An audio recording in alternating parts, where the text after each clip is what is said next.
Hi, baby. Hi, baby. Hey, I just want you to make sure that water's still going in the thing. Okay. I'm getting ready to start the boat for the first time. Yep. Don't touch anything. Keep your hands away from the propeller. Go. I had trouble earlier starting it is because the negative was not connected real tight. So make sure that when you're not running the boat, disconnect this and take everything off the terminal. Okay? Okay. Okay. So, All right, let's go. got it in neutral. Got the emergency cutoff connected. Gonna start it.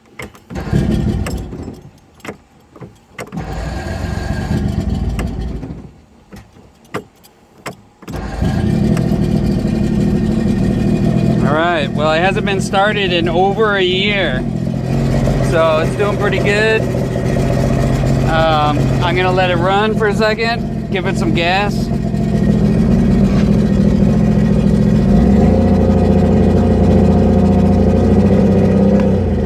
This boat is pretty fast in the water. I think it has an 85, yeah, 85. So it's pretty good. All right, thank you for watching. Bye.